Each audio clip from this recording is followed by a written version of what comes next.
Good evening and welcome to the, well, a little bit late Gold Goats and Guns Hour here on YouTube and Periscope. My name's Tom Luongo. It is Friday, October 19th.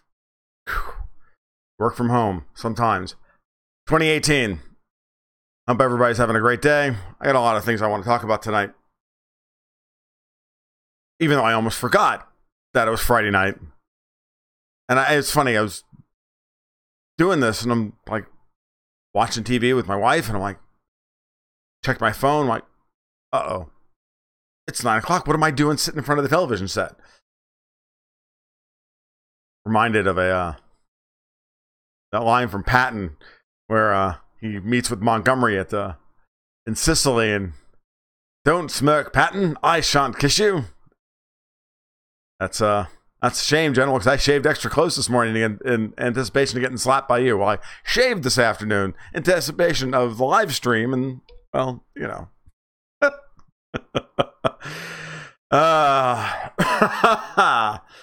Sometimes, man, you know, it's just funny. Before I get started with my commentary for the evening, we'll kind of fill time for a couple minutes and wait for people to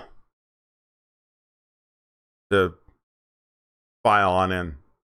Sorry if I'm gonna like overflow the Trumpster, but I'll go for at least 45 minutes to an hour tonight. You know what we normally do.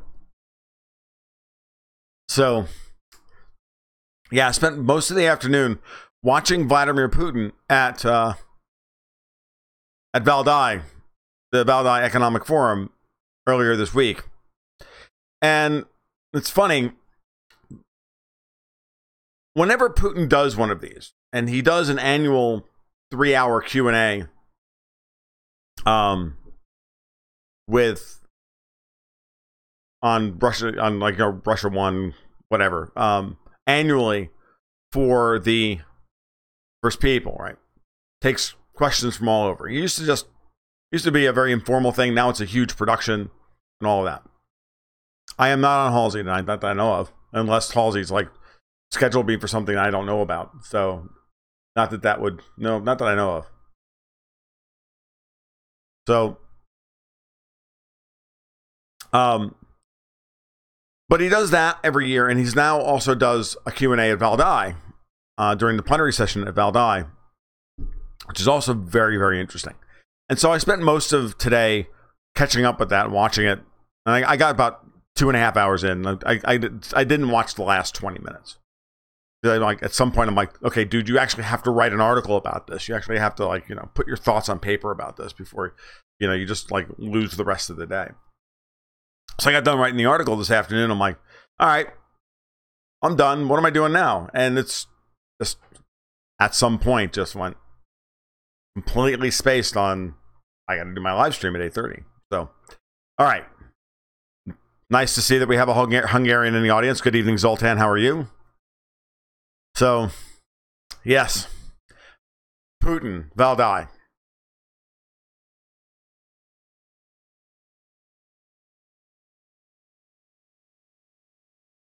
Everybody is talking about Putin's comments about the use of nuclear weapons. But that's only part of a larger theme that grew out of all of his answers at Valdai. Because you're sitting there watching this for 2.5 hours and trying to figure out, you know, what does it all mean? What's the guiding, what's the operating principle? What's the controlling idea behind what he's talking about? And so his comments about Russia and using nuclear weapons and everything, and the circumstances under which he would use them, was very interesting, because it really was, it's nothing new. He's always said this, that, you know, he's not going to do any kind of first strike, because it's just not in the Russian military doctrine. It's not in the Russian mindset. But if there's an existential threat to Russia, then Putin will nuke us off the planet. Period.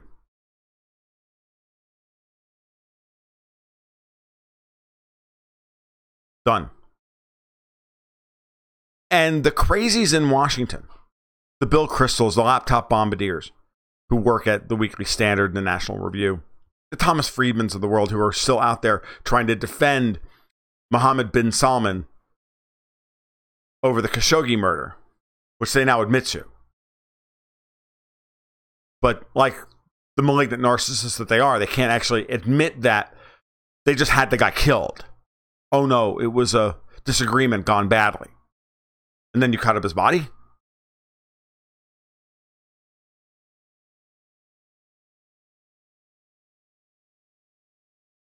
Seriously? So, but with that statement, what Putin was saying is really no different than James Mattis's statement. I come in peace, I bring artillery, but I swear to you, I'm begging you with tears in my eyes, don't fuck with me, because I will kill you all. And so, that's where we are. We have those men in charge on either side. And if anybody doesn't think that Sergei Shoigu, the Russian defense minister, doesn't have that same mentality, then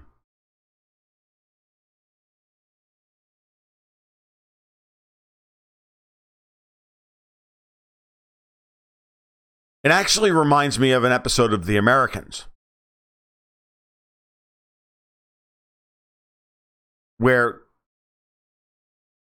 he has to kill someone in a hotel room and then get the body out of there. And they pack him up in a suitcase and walk him out. You have not seen it.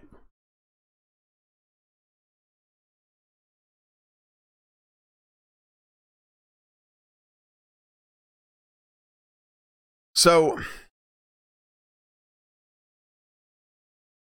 I am reading all of your comments. I'm just kind of holding them until later. We'll get to them in a few minutes. So, about Khashoggi, I don't want to focus on this right now. I want to focus on Putin. Because what everything Putin did, what talked about yesterday, over and over and over again, was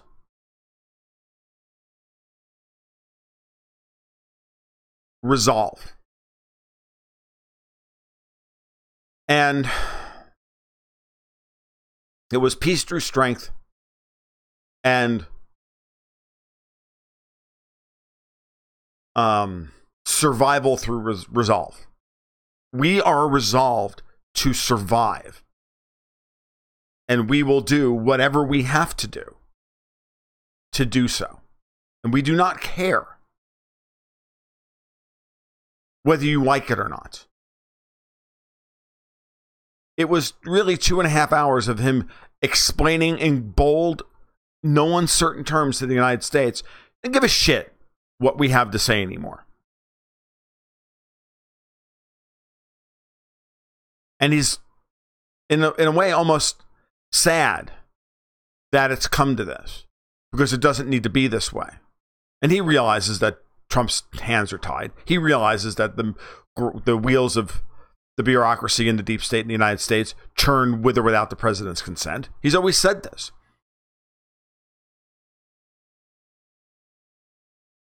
But now we know exactly what's going on. And in light of the IL-20 shootdown, in light of the situation with Khashoggi, in light of Helsinki and the midterms and everything else, and the threat of sanctions and Nord Stream 2, and all of these issues, and the split being created in the Orthodox Church, right? All of these things, these are all provocations. Putin kept saying the same thing over and over again. Culture creates civilization. And if we lose our culture, we lose our civilization. He was challenged by the interviewer on multiple times about his statements in the past, about his being harsh on trying to frame him as an ultra-nationalist. And he said, my definition of nationalism, because Russia history, that Russia as a concept was always a multi-ethnic state. The national identity of Russia is necessarily then multicultural in that respect. Respect for all of the various subcultures that make up Russia is what makes Russia strong. It's a politic answer, but it's an accurate one. Because if you look at the way Putin has governed, he's governed exactly that way. The Russian Federation is a loose confederation of a number of different relatively independent republics. And in a sense, what he was doing was almost shaming us for saying, look, Russia is the melting pot the American society used to be. And now we have an entire segment of our society wanting to implement Soviet-style tactics to destroy the culture and enforce a monoculture. And he didn't quite endorse the NPC movement or anything, but it was pretty damning. And the exchange that he had with the Russian Orthodox patriarch, I'm not sure I can't remember what the rank of the priest was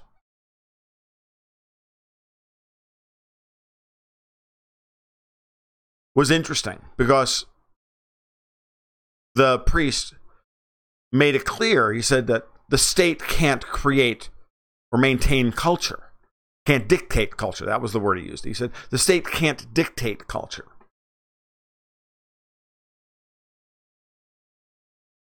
And Putin agreed with him completely. It was a great exchange. If anything, what Putin said was, no, culture is the state itself should be a reflection of the culture of the people, and should be a facilitator of whatever cultural imperatives the people want, if you believe in a state. And of course Putin does. Putin's to this radical libertarian, he's a statist. Okay, fine. Whatever. We live in an age of modern nation states. Philosophy is not what we're talking here. Or we are talking philosophy, but this is the reality of the world, right? The reality of the world is that Russia is a state, and the man who runs Russia feels very strongly that the state is a guarantor of rights and should be a facilitator of culture, because culture is what's going to keep the society from imploding.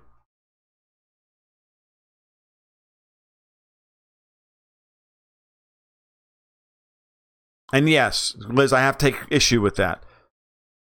Putin's discussions about homosexuality, and he's definitely a conservative culturally. He's definitely not a huge fan of the gays.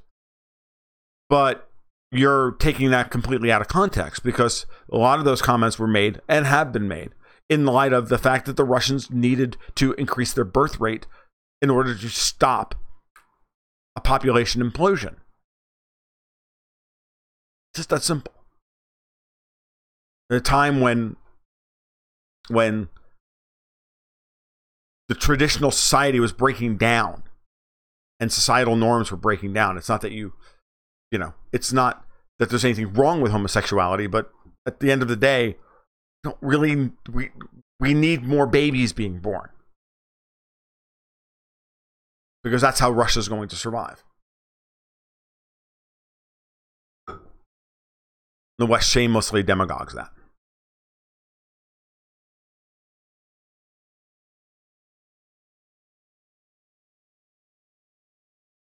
Yeah, no, it's the North on 60 makes a very good point because it brings up the word nationalism, because the questioner at Valdai asked him about his view on nationalism. He was trying to say was that I mean nationalism as in that which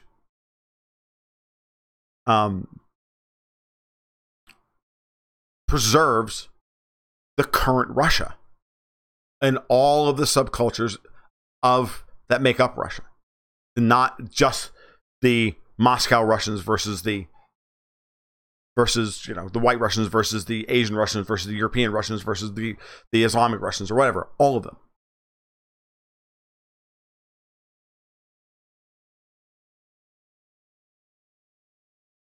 Right.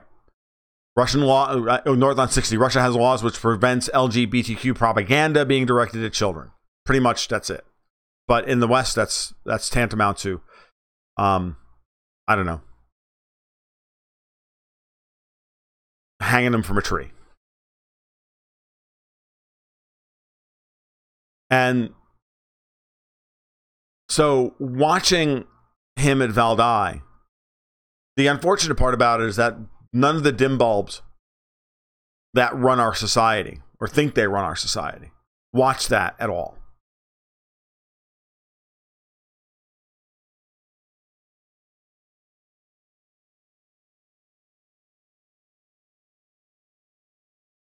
So,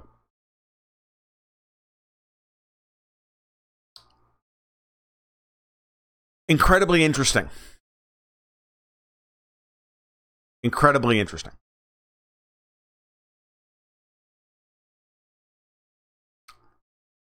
And nothing surprising to me, having watched Putin very carefully over the last 5 or 6 years now. But incredibly important speech, or a series of questions and answers. Especially liked the discussion he had back and forth with the Japanese man who said, now 5 years ago, you stood up here and said that it was not the right time for us to discuss a peace treaty. Now you're offering Shinzo Abe, the Prime Minister Abe, a no strings attached, let's just sign a peace treaty now and then work out the details. And can you square that? Why can't we sign a peace treaty? And Putin said, because I'm not the one stopping you from signing a peace treaty. I'm saying no preconditions. Prime Minister Abe refuses to even discuss a peace treaty without the return of the Kuril Islands, which is not going to happen. These are Russian territory. We do not have to resolve our territorial dispute today in order to sign a peace treaty. We did this with China. We signed a peace treaty with China without having resolved our territorial disputes. In fact, some of those territorial disputes are still in effect. And yet, we can be international partners. Everyone is harmed. Everyone who's important is harmed because the governments fight and because, in effect, Japanese pride refuses to allow him to sign a peace treaty. When the better thing would be to do was to sign the peace treaty and then work out the details later and allow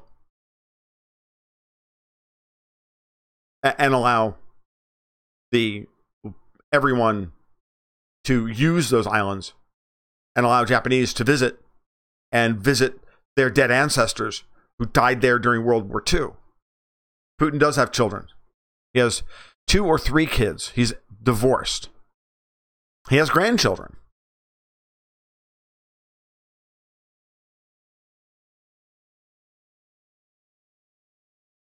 Now, he's not only a father, he's a grandfather, but he doesn't talk about his children. When he took the job, he actually put his entire family into hiding.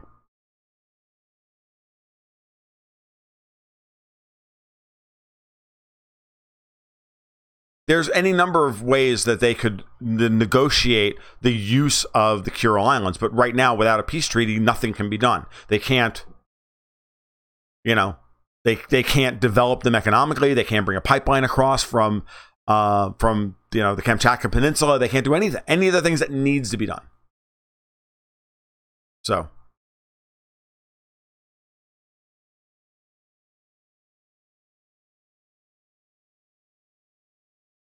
Yeah, I mean, ultimately, Dragon, and your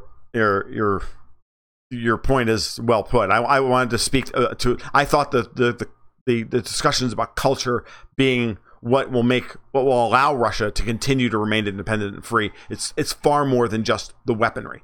But Dragon's comment is, his message to NATO was, look, we have Mach 20 missiles. We're ahead of you. You know it. We know it. And go fuck yourselves. Which is correct. And yes, Japan just remains a U.S. colony, which both men who were involved in the discussion, Putin and the Japanese reporter, both understood. And it was embarrassing for everyone that that's the case. And it's embarrassing every time Abe and Putin sit down and talk. They get nowhere because Abe is not allowed to do anything. Because people like John Bolton and Bill Kristol, Sheldon Adelson, and others refuse to grow up and accept reality. Especially John Bolton. So, it is what it is. Speaking of Bolton, there was an article on Zero Hedge this afternoon saying that Bolton is pushing Trump to get rid of the INF, the 1987 INF treaty, because Russia's already violated it with their, with their Mach 20 missiles and stuff that we can't. So we should just tear the treaty up. I'm like, yeah, that's a good idea. Make yourself look even more untrustworthy. John Bolton is a certified crazy person and needs to be removed from that position. And I can only hope that after the midterms that Trump gets rid of all the neocons in the White House. He's already gotten rid of Nikki Haley. That's a good start. Because as long as he doesn't replace her with another one, we're in good shape. But if he does replace her with another one, then his foreign policy will be hopeless for the next 6 years. And we'll be lucky not to get into World War III. And I mean that sincerely. Because after the midterms, he will have no reason to continue courting these assholes. And then you'll just know that he believes it. And this is who he is. And that's the end of it. And we're all going to have to come to terms with that. I still hold out hope that that's not what's going to happen.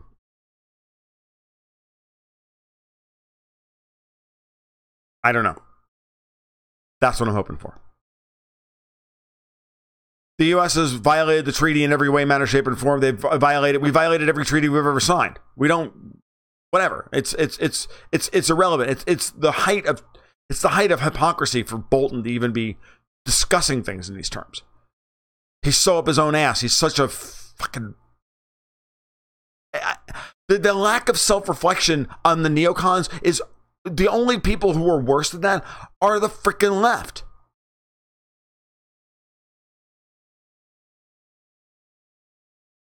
It's stunning. Good evening, Thornton.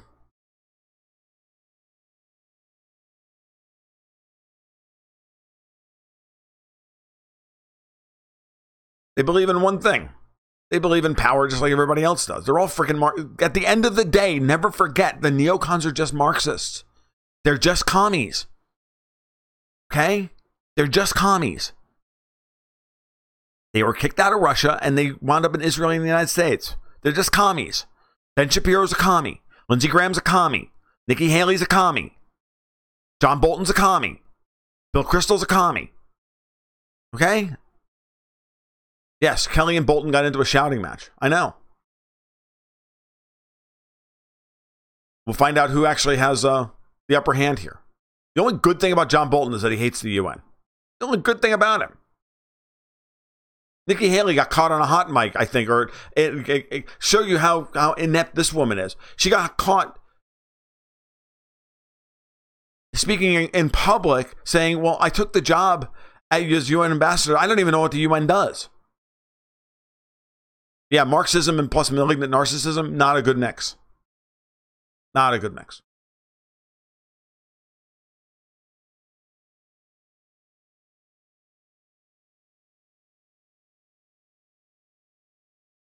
All right, let's talk. Let's go back over some of your comments about Khashoggi at all. Good evening. By the way, good evening to those who I have not seen here in a while or haven't piped up in a while. It's good to see you all. Thinking specifically about you, Stan. Good to see you. Talking about Khashoggi, it is really interesting to note, User 13 brought it up a while ago, and I'm going to get back to this, that they're trying to rationalize, especially like Thomas Friedman was actually trying to rationalize that, well, it's okay to kill him. He was an anti-Semite anyway.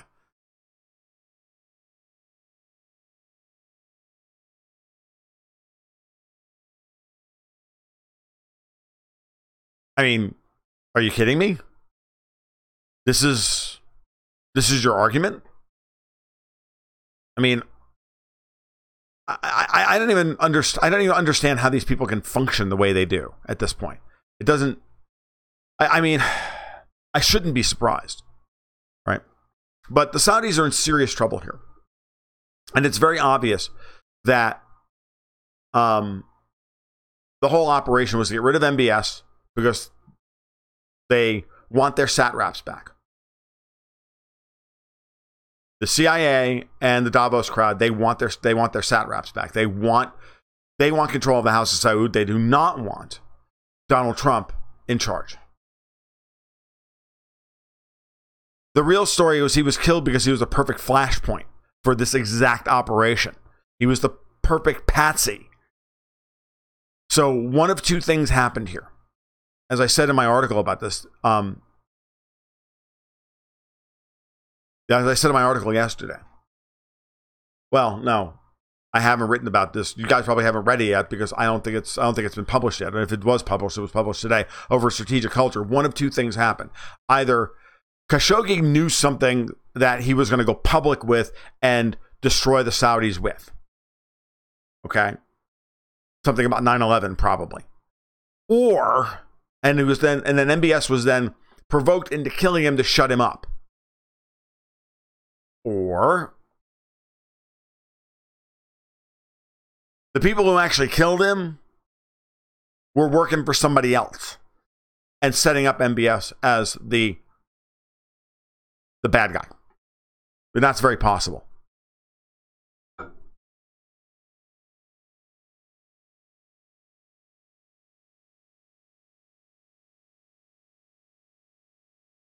So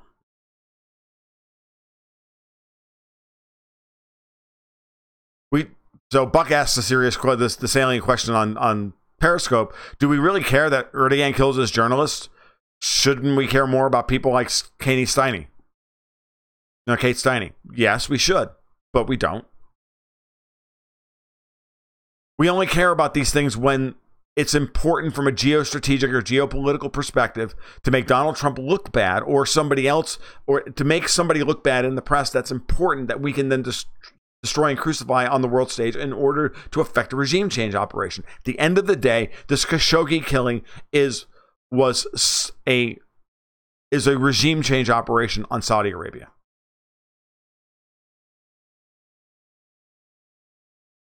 Do we know what version of 9/11 Donald Trump believes? No, we don't. So, yeah, it was Brennan involved, was Clinton involved, was everybody, it was all the above involved. Probably. Maybe. I don't know. But what's important is to understand that what the target is, right? Not the who had the motive to take this guy out. But what's the end game? Cui bono? Who benefits from taking out MBS? The cabal, as Green Penguin points out, who cares about all this stuff? The cabal does, because it's about their power. It's about who they can control. And the media's job is to spin the narrative.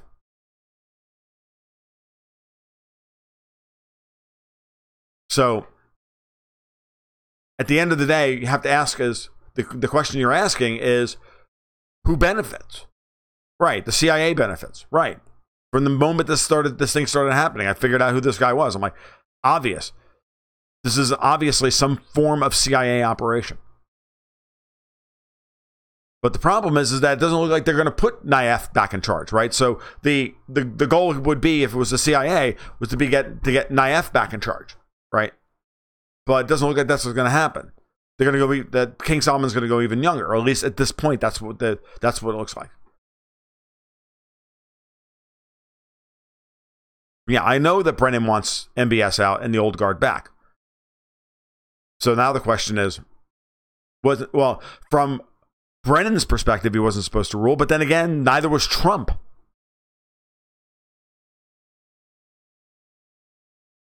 There is interview footage of Trump after the towers fell expressing skepticism, I'm sure. And I know that 9/11 is a big deal to him.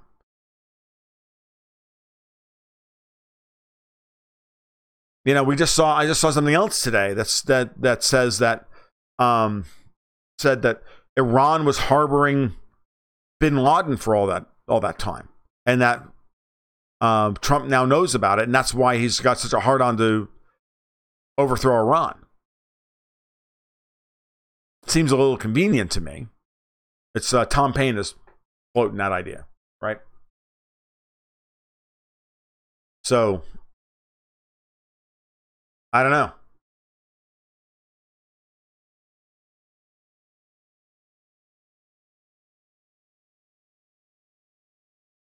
So now you ask the question. So now you continue to ask the question: what's going on here? Why would they do this? Well, they do it to hurt Trump because he's been backing MBS, selling him weapons. Mattis has been in his ear saying we have to continue to support the Saudis in their genocide in Yemen.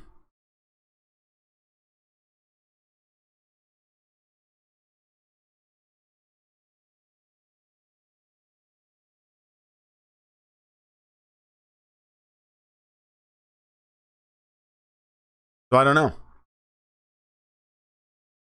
But if you want my honest opinion, I think people are cleaning up bodies because they know all of this stuff is about to break and come out.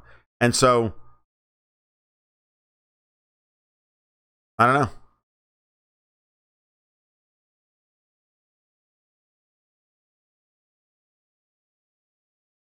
going to be very interesting. But I don't have good answers. I just know that at some level, this is pointed directly at Donald Trump. And that they know that the midterms are going to go badly for them.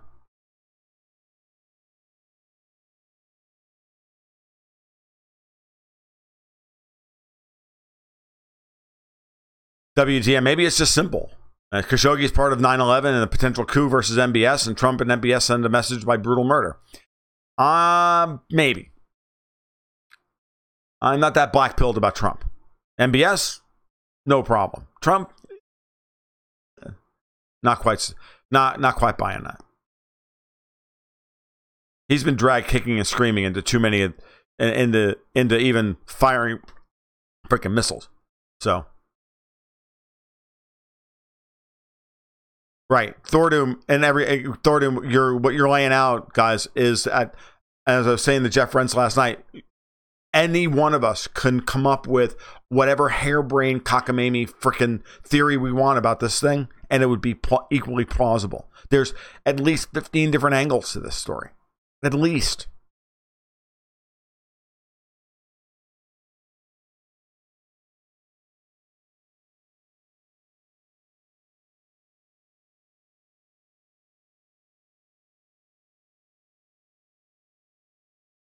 Right.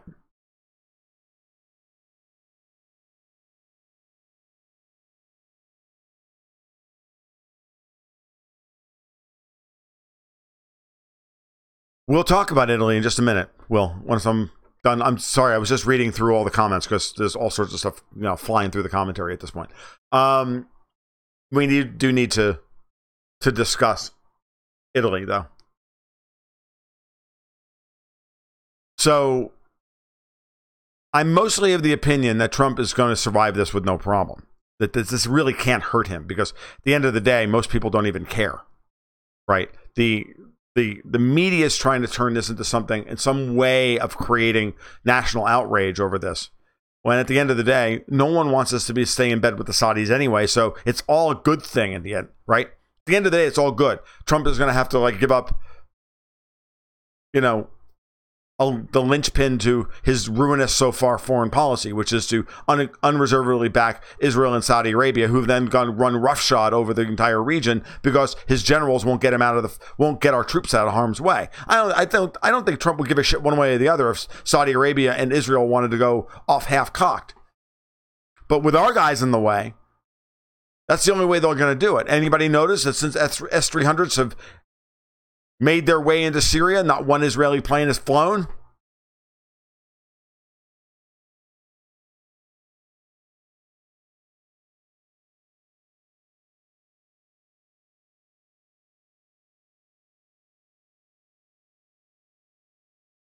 Okay, so now that's an interesting interesting take on this that I had not thought of. So NC says, theories that I've seen lean toward this being a positive for MBS, even though the American media is trying to push him out of office. The king is supposedly appointing MBS to head the commission that's going to clean up the Saudi intel agencies, thereby kicking out all of Brennan's peeps.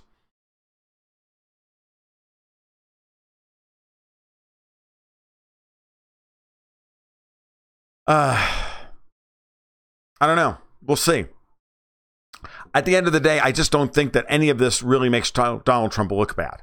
It's not going to move the center of this country one bit. And that's what I don't know what they're thinking here.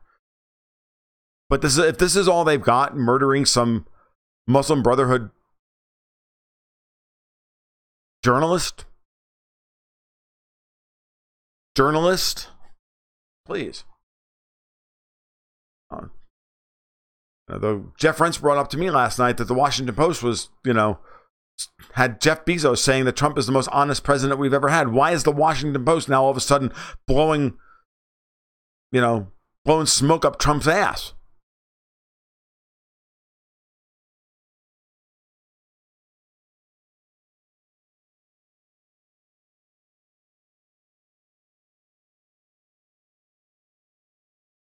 Right. There's no new false flags on Syria. Nikki Haley is gone. Though Syria is not over yet, but it should be. If Bolton goes, then Syria's done. And you'll know that Trump is cleaning house because of the fiasco of the IL-20 shootdown. And I honestly believe, and again, I will get to Italy in a little bit. Well, it's not off my radar. I got 20 minutes left, so I will talk about Italy and the EU because it's important. But understand that I think Trump fired Nikki Haley. Because I think that at a certain level, and I know this sounds a little weird, but I think at a certain level, Haley was working more for Israel than for the United States. And Trump got tired of her correcting him at the UN. And it was time to start cleaning house of all the neocons. And he feels comfortable enough, and that there's maybe an IL-20 angle on this because of the timing. As in, she knew what was going to happen and Trump didn't. Or she assisted the Brits and the French setting this thing up in some way because she's an idiot.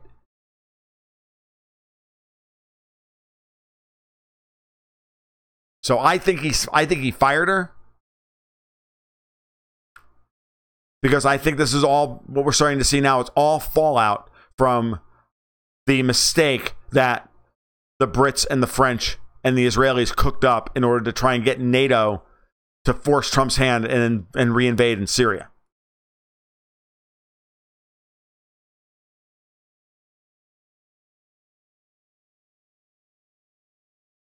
Right. What did Bezos know, and when did he know it about Khashoggi was 9/11 jihad, all that. Trump may have found out that she wrote the op-ed. I don't know that she wrote it because, honestly, she's not that fucking smart. And the best theory that I've heard is that it was John Huntsman because that's his language. But she could have easily been the one to pass it on to the New York Times. Positioned at the UN like she is, or was, or is. Yeah. But he fired her. There's no doubt. And that may have been the straw that broke the camel's back, where we're sitting here looking at the situation going, look. And that's why he fired, and that's why he started going after Mattis publicly. Because everything we're involved in Syria, what almost transpired was the beginnings of World War III. And that Trump would have had his hands tied via NATO to go back into Syria, both guns blazing against the Russians. And he had to do something. He had to stop the madness. And if it wasn't for Putin publicly blaming the Israelis and then putting up a no-fly zone, which Trump had to agree to. Trump didn't say anything about the no-fly zone over Syria. He did. Halsey really did disagree with that thought. I think she was fired. I think Bolton may be next. Certain Mattis may be next. Sec defs don't last more than 2 years anyway. And if Bob Woodward's right, and if Bob Woodward's reporting is accurate, then it was Mattis and McMaster that argued most strenuously for us to stay in Syria and Afghanistan. McMaster in Afghanistan and Mattis in Syria. And Mattis has got his men in untenable positions in Syria. And Putin can wait them out.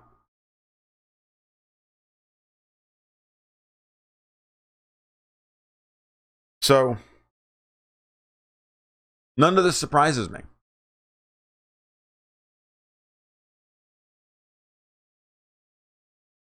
I don't think Mike Pence is that fucking smart either. All right.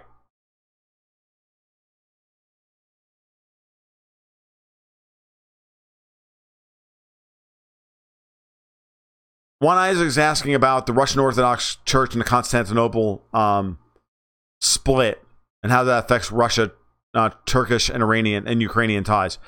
Obviously, this is meant in some way to try and put... I can't quantify it. I don't understand the situation well enough. I probably should at this point, but I do not. To understand how...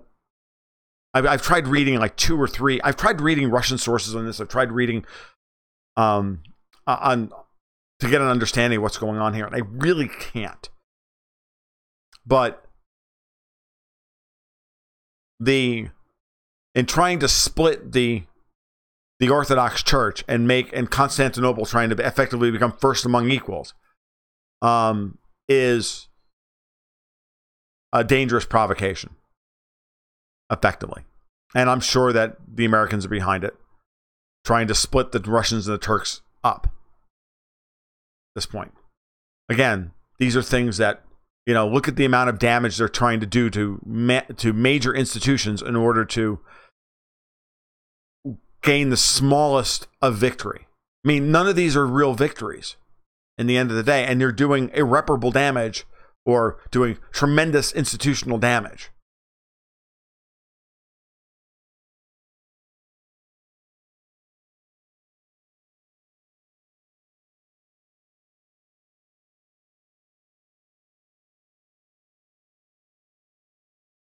Exactly. North on 60, you're right about what's going on. That Russia is actually fighting ISIS. The US is still allowing them to run around. I mean, Putin laid out that, by the way, in the US controlled areas east of the Euphrates River, ISIS is going into towns and executing people and kidnapping them.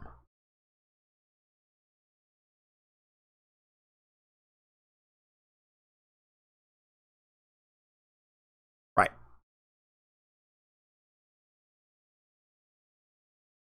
So there's Rocket Man obsessed, by the way, with the midterm elections in the House, because he DMs me 5 to 7 times a day about these things. Worried about what's going on in Florida. Dude, they're not going to turn out. Okay, let's put it this way. What's Rick Scott polling in Florida? Is he polling well in Florida? Then DeSantis will win. Because if Rick Scott can overcome Bill Nelson in Florida, then his coattails will ride DeSantis into the White House, into the governorship, into Tallahassee. That's all I have to say. Done. Trust me on this one. I've been in Florida 30 years now. Is he backing down on the budget? Not really. Okay, so now let's move into Italy. So the latest thing is that the coalition in Italy submitted a new budget, 2.1% deficit to GDP. They're still doing this. They're still doing this to the EU. Come on.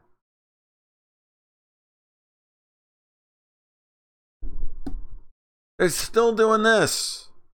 Trust me on this. That's the Italians' way of going, okay, I'll give you what you want. Here, choke on it. There's still universal income. We're still cutting taxes, and we're going to cut all these other things that you don't want us to cut. They're going to reject that budget too. Bangul. Serious. I mean, guys, you don't understand Italians. Okay? You really don't. If you think Salvini, no, if it's within specs, no, it's supposed to be 2%. And if it is 2.1, so what? The truth is that Germany wants 0.8. Okay? Germany wants them to raise taxes and cut government spending. Because that's what austerity is. That's what their version of it is. You will pay the bondholders. How? These people still think, I mean, look, understand that the IMF and the EU want Italy ground into the dirt. Any more spending. Tax cuts are not spending, by the way, but I love how the Marxists in this freaking world say tax cuts are spending. They're not spending. You should be not spending in other areas. They're tax cuts. That's money you're not collecting on a proportional basis.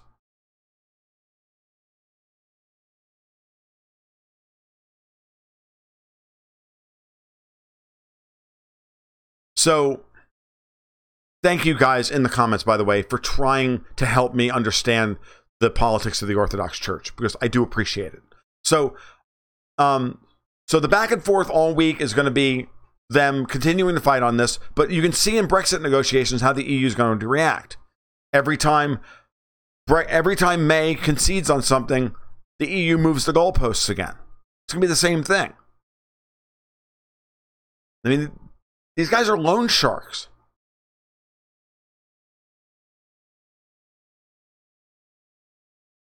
You know, I haven't seen Ronin in an awfully long time. I don't remember much about it. So, the EU has that power until the country decides that you're...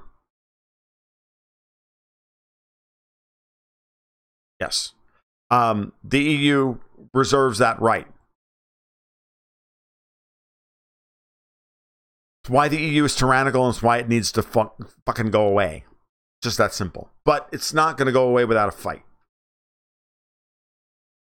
I don't know how much longer May will survive. Just like neither of them should still be in power, but no one wants as I tweeted out this morning, the biggest problem with Theresa May is that nobody in Britain wants Jeremy Corbyn in power. So if there's a vote of no confidence against, there's a new general election is held, Jeremy Corbyn will wind up being prime minister in England, and no one in England wants that. So no one dares call, a vote of no confidence against her. Same thing with Angela Merkel. Except, as my friend Peter Spengler pointed out, in Germany at this point, no one would command a big enough majority to form a coalition, because the Greens don't have enough and AfD doesn't have enough right now. Wait 3 months. One more stupid migrant attack.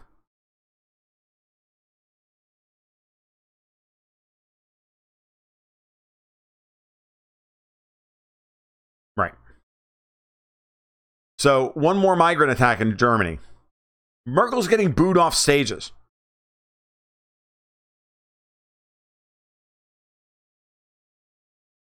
No one who matters, Jambo. What I mean by that is no one in the British elite and deep state. Because they still run the country. Look at their electoral system. Their electoral system is designed from the ground up to ensure that democracy doesn't actually work. Right, there was an attack yesterday. Two more dead. It's going to get worse. Alexander Mercouris had a great...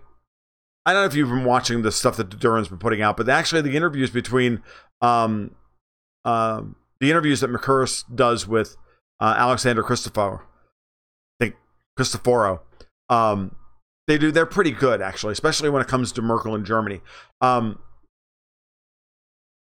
I've always liked Mercouris's work, so I'll be happy to pimp the guy because he's a very, very clear thinker, and he's right. And Mercouris is right when he says that the AFD isn't quite a party yet. It's trending in that direction, so it still has to put together a real organization, and I mean it's getting there. It's only 5 years old, for Christ's sake, so it's got a lot of work to do from an organizational perspective and from a governing perspective, and it just needs to learn to govern before its poll numbers can move up into the 30-35% range. Remember, the League has governed in northern Italy for a long time, whereas Five Star Movement couldn't win on its own because it was just a movement.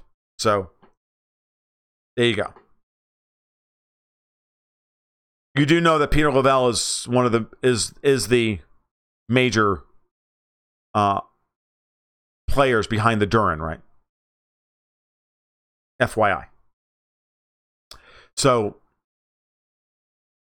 I have not seen the three of them go together. Actually, I've only seen Alex and Alex go. But Peter Lavelle is very good. I like Lavelle a lot. Crossfire is a very good show. So. It's going to be interesting, but ultimately, Italy's not a distraction. Italy is actually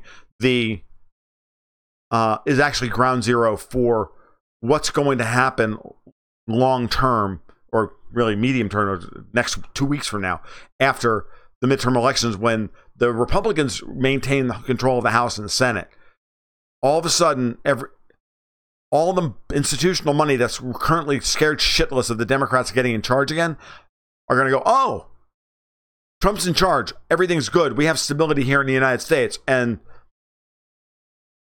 money's going to flow into the U.S. equity markets. And we're going to see that. And then everything is going to shift over into Europe. And you can see it in the way the euro is trading. And you can see it in the way gold is trading. And you can see it in the way the choppiness across all of the major U.S. indices, along with what's happening in the European bond markets as well. So.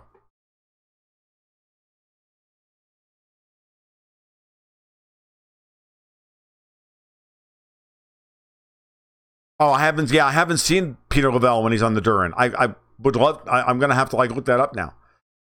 What happens if AFD hits 30 to 35%? They own Germany.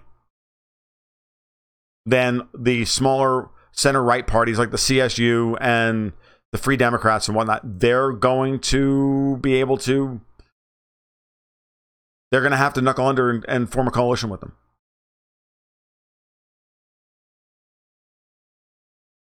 That's the thing everybody's scared of. If AFD is able to form itself into a real governing party that the German people trust, that's going to be the key. And it may take the rest of this term for Angela Merkel for that to take place. Let's see what happens with the European parliamentary elections next May.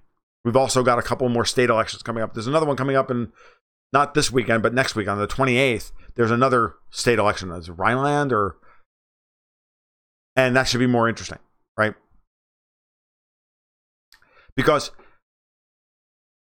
AFD gets into the European parliamentary elections. What happens if they poll 22 or 23% in May? Where do they throw their weight? Nominally, they'll all be a part of the European, the EPP, right? The European Popular, I can't remember the freaking name of the EPP is the major political party within the group within the European Parliament. I am sure that they're going to win. Was it Salvini threatening the EU? No, I think it's Poland, but I'm sure that Salvini will, if he needs to. He'll use, at the very least, he'll threaten it. Even if he hasn't done it publicly. If he has done it publicly, I haven't seen it. But even if he hasn't done it publicly, he's going to use it as a bargaining chip.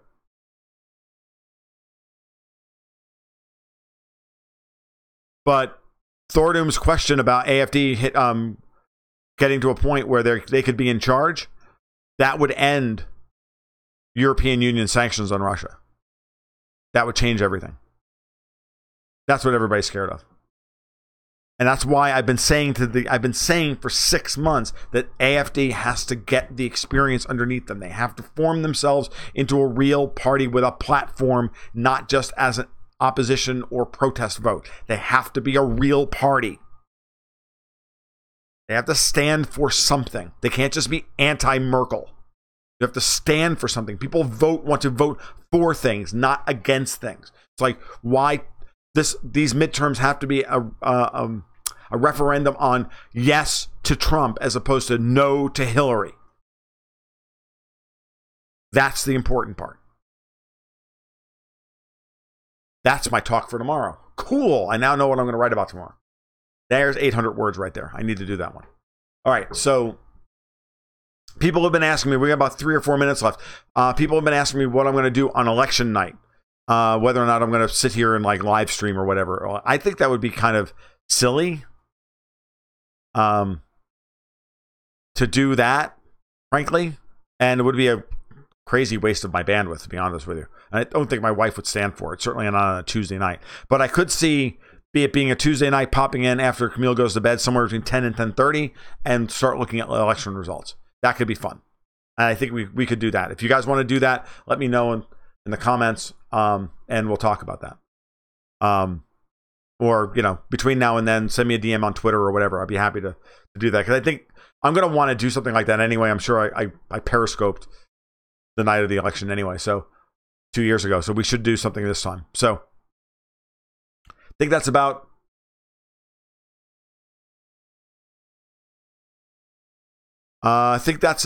a show. We're getting up to around 50 people now in the stream over here on YouTube, which is awesome. So it will be November 6th, right? Would be a Tuesday night. So the week of the midterm elections, there'll be an extra stream. We'll do one on Tuesday as well. All right. Unless, of course, Halsey wants to have me on, and we'll do it on his channel. But I'm thinking we should do it here. All right. If they've already started turning on themselves, but if they lose, they will really turn on. They've already started turning on themselves. They're already ready to lynch Avenatti, and they're already turning on Elizabeth Warren. There were at least 2 desiccated old money leftist rags like the Atlantic and a couple of others already out with, Elizabeth Warren has betrayed everybody. So, all right, I'm going to go. So that's it. If you guys like what you heard tonight, please give a like and subscribe below. That would be great. Click the little bell for notifications as well so that you can find out when I go live, which Monday nights at 8:30, or Monday nights at 8 and Friday nights at 8:30 nominally, if I remember. And then look for everything else that I do on goldgoatsandguns.com as well as Patreon/goldgoatsandguns. You guys take care. You have a great night and keep your stick on the ice.